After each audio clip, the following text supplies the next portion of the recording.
Hi everyone, welcome back to Hoopsa. Today I'm going to be talking about what I learned in this season of FPL. I've been playing FPL now for the past 9-10 years. I've only really been taking it seriously the last 3 or 4. I used to get through seasons and, by the last 10-15 games I was starting to check a bit less. The last few seasons I've really tried to get into it a bit more and actually pay attention to what I'm doing, making more conscious decisions and trying to get the highest rank I can possibly get. Now, this season, that actually happened because I got the highest rank that I've ever had. My final game rank was 28,349, so definitely a massive improvement over last year, which I'll show on screen. And I could definitely tell the difference this year of trying a few things differently, trying to make some more educated decisions week in, week out. I'm by no means an expert, but I thought I'd share some of the things that I've learned from this year that I'm going to be taking into the next season. Before we jump in, please do give the video a like, subscribe, comment. I'm still very new to YouTube, so any bit of support you can offer is very much appreciated. So the first thing I'd say is don't be afraid to take big risks. And by this I mean don't be afraid to get rid of players that you don't think are performing well, particularly players that historically have been really good in FPL. The players in question that I'm thinking about a lot are particularly Liverpool players. We know that Liverpool had a bit of a stuttery season this season.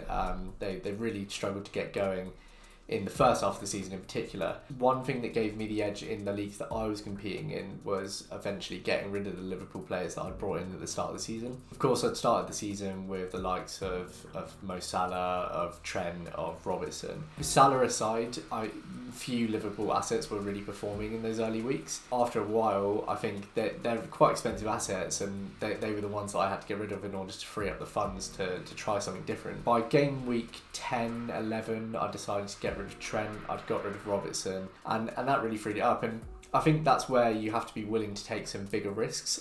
These are defenders that have performed really well in previous seasons, largely because Liverpool keep a fair amount of clean sheets, but Trent and Robertson obviously set up a lot of goals as well. They're always near the top of the table for defenders. I think being willing to take the risk to get rid of some of these high performing assets really paid off this season.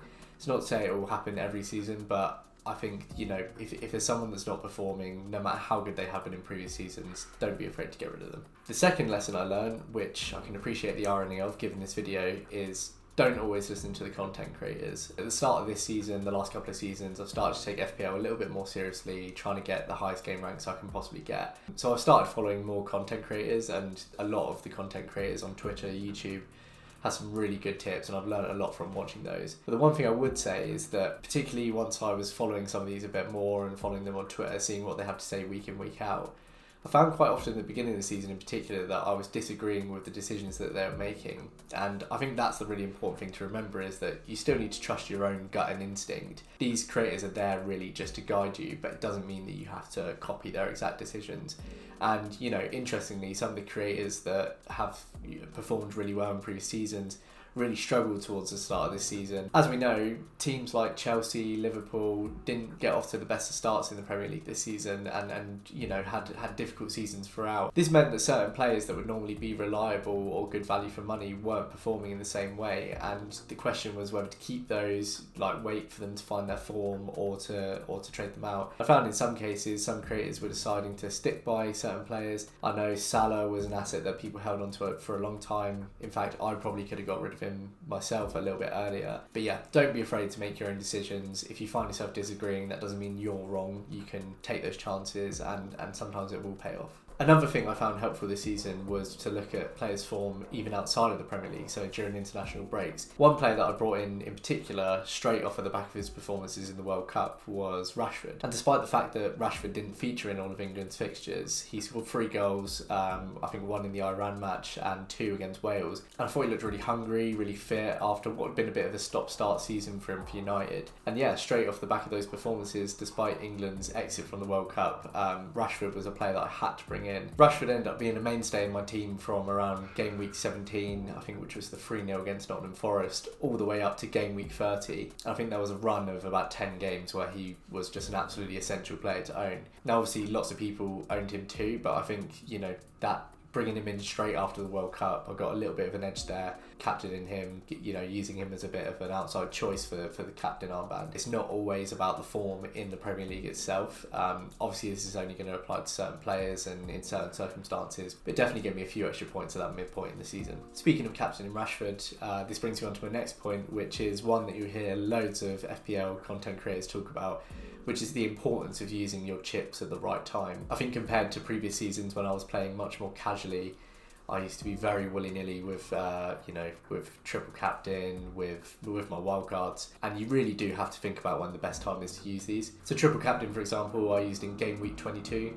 Rashford was in really hot form at that point. He had Palace and Leeds both to play, and he scored 20 points, so 60 points in total. Definitely a good time to play that chip. As I said, I'm not an expert at FPL, so I did make my own mistakes too. With the first wild card, I decided to use that in game week 4. I've always been a bit of a sucker for using an early wild card when I've not liked the team that I've started with. But this, looking back, this really didn't give me much edge. It gave me 69 points that week when the average was 62, 63, and my game week rank was only around 3 million. So, that's not to say that the wildcards have to be used in that way to, give you instant success. Obviously, you're going to be setting up your team for the next run of fixtures. But yeah, I think that was far too early, and it's definitely something I'm going to consider next season, is waiting a little bit longer with a wild card. I know a lot of people did. I used my second wild card a lot later in the season, at game week 28. This one definitely paid off a little bit more. I got 57 points, and it was around 20 points higher than the average for that game week. The reason for using that one was because a lot of the players that I had in the squad the previous week weren't going to be playing that following game week, and I wanted to set myself up a little bit better for the next few fixtures, so I think that one was used a bit more successfully. The last tip I'd say to bring things full circle is don't be afraid to bring back in players that you've got rid of earlier in the season. I talked about wanting to get rid of Robertson, of Trent earlier in the season, and I think that was definitely the right move to make. But then come the end of the season, I ended up with Trent back in the team, Salah back in the team, and again, this time they were giving me a little bit of the edge when other people weren't considering to put them in. And this gave me a little bit of an advantage for players that people weren't considering to bring back into the team yet. Liverpool definitely got stronger towards the end of the season, so they were important players to bring back, and ones that people have maybe discounted a little bit, so they're always worth a shout. Of course, you always want to be on the lookout for differentials too, so I think a really important differential for me this season was Ollie Watkins. I decided to bring him in shortly after the January transfer window, when Emery had come in to manage Villa, because I noticed that they got rid of Danny Ings and it left Watkins as basically Villa's only striker in the team. So I knew that, if Villa were going to be scoring goals, they'd probably be going through him. And again, that really paid off. He went on a really rich vein of scoring form. And I think, again, he was one that people were slightly sleeping on. This season, we've been spoiled for choice for strikers. Obviously, everyone's had Haaland, Kane has featured a lot. At the start of the season, Jesus was obviously someone that everyone started the year with, Tony as well. It's going to make it an interesting decision next year when having to pick 3 of any of those strikers. Thanks very much for watching. I hope you found this useful. I'm definitely planning to do more FPL content as we get nearer to the new season. So let me know if there's anything you'd like to see in the comments. And I'll see you next time.